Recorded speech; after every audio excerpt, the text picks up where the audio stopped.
शासकीय नियमों का उल्लंघन करता हुआ पाया जाएगा तो उनके खिलाफ कड़ी कार्रवाई होगी। और इस बात की समझाइश और निर्देश भी सभी को प्रॉपर दिए जा चुके हैं कि उनको जो भी उनके ओपीडी के समय हैं उसमें कोई भी प्राइवेट प्रैक्टिस नहीं कर सकते। जो भी हैं चिकित्सकों के निर्धारित हैं उसी टाइम में हमने बोला है कि उन लोगों को अपने अस्पताल में या अपने कॉलेज के।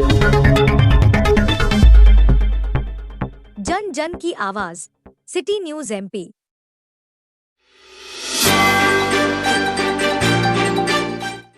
रीवा में सरकारी अस्पताल में काम कर रहे डॉक्टरों को ड्यूटी के समय की जाने वाली प्राइवेट प्रैक्टिस को रोकने के लिए फरमान जारी।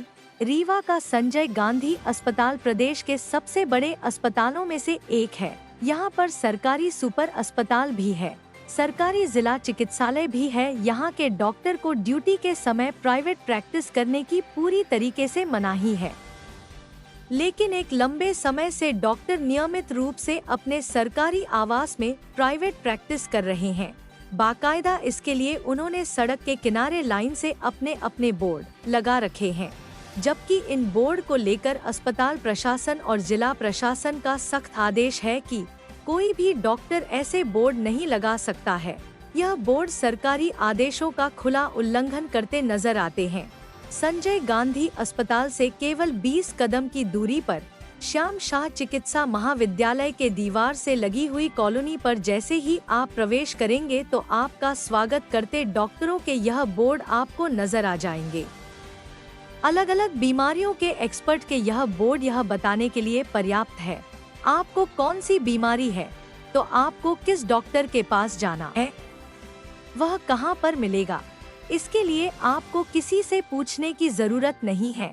इसमें कहीं भी समय नहीं लिखा है। इसका सीधा सा अर्थ है आप जब बीमार पड़िए तो सीधा संबंधित बीमारी वाले डॉक्टर के पास पहुंच जाइए, जबकि सरकारी आदेशों में इसको लगाना पूरी तरीके से प्रतिबंधित है।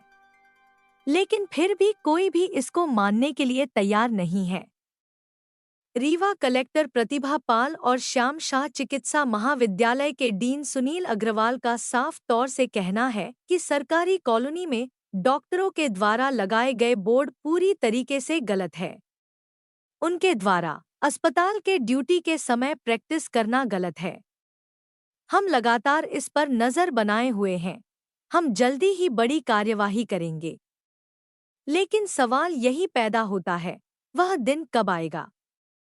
हालांकि इसके पहले भी कई कलेक्टरों और कॉलेज के जिम्मेदारों ने प्राइवेट प्रैक्टिस पर रोक लगाने की कोशिश की थी, लेकिन उन्हें कामयाबी नहीं मिल पाई।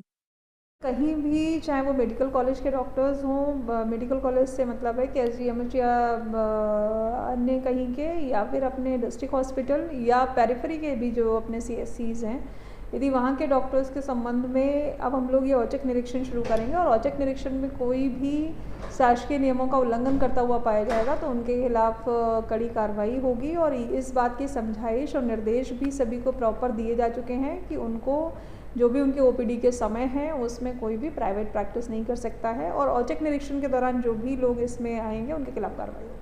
अगर कर रहे हैं मैडम तो उस पर डेफिनेटली कार्रवाई होगी, क्योंकि जितने बजे तक का उनका समय रोस्टर में नियत है उस समय पर संबंधित जो भी स्वास्थ्य संस्थान है उनका वहाँ होना आवश्यक है। डॉक्टरों की प्राइवेट प्रैक्टिस को लेकर आपने कुछ आदेश जारी किए, क्या है वो आदेश? देखिए, जो शासकीय नियम पहले से निर्धारित है, उनके ड्यूटी आवर्स जो टीचर्स के जो भी हैं चिकित्सकों के निर्धारित हैं, उसी टाइम में हमने बोला है कि उन लोगों को अपने अस्पताल में या अपने कॉलेज के अंदर उनको अपना समय देना चाहिए। उसके अलावा जो ड्यूटी आवर्स नहीं है तब आपको जो निर्धारित जो नियम है प्राइवेट प्रैक्टिस के, उसके तहत वो अपनी प्रैक्टिस करें, हमें कोई ऐतराज़ नहीं है। आप जहाँ बैठे हैं ठीक पीछे डॉक्टरों की कॉलोनी है। सुबह से ही मरीजों का तांता लगता है, लगातार डॉक्टर पेशेंट देखते हैं और ये भी लिखते हैं कि सुबह इतने पेशेंट देखेंगे, दोपहर को इतने देखेंगे, शाम को इतने देखेंगे, तो उन पर कब होगी कार्रवाई? बिल्कुल, हम उस पर यही हमने सब चीज़ें संज्ञान में हमारे आई हैं, लेकिन अभी हम उसका परीक्षण कर रहे हैं, हम उसको हिदायत दे रहे हैं, निर्देशित किया हुआ है और उस पर फिर हम फिज़िकल वेरिफिकेशन करेंगे सभी की क्लिनिक पे, डॉक्टर्स क्लिनिक पे। और जिस तरीके से जो उन्होंने बोर्ड भी लगा रखे हैं जो गैर नियमों से, वो भी हमें ठीक नहीं है कि प्रचार प्रसार का माध्यम नहीं है, प्रोफेशन ऐसा है, अपने को आपके पास आते हैं तो वो उस पर भी हम रोक लगा रहे हैं। और हमारा प्राइवेट प्रैक्टिस पे जो भी अगर सरकारी अस्पताल के टाइमिंग के अंदर अगर कोई भी पाया जाता है हम उसके खिलाफ कार्रवाइयाँ करेंगे, क्योंकि हमारे माननीय उप मुख्यमंत्री जी हैं, हमारी सरकार है और हमारे यहीं के रीवा क्षेत्र के हैं। हमें रीवा अंचल को स्वास्थ्य और चिकित्सा शिक्षा के केंद्र में उच्चतम स्तर पर ले जाना है, चिकित्सा का भी हब बनाना है और हमें चिकित्सा शिक्षा के लिए भी हमारे पास पूरे हिंदुस्तान के जो हमारे रैंकिंग जो सुधरे, तो हमारे जो छात्र यहाँ पे आए पढ़ने के लिए तो उनको लगना चाहिए कि चिकित्सा शिक्षा का सबसे उच्चतर केंद्र है।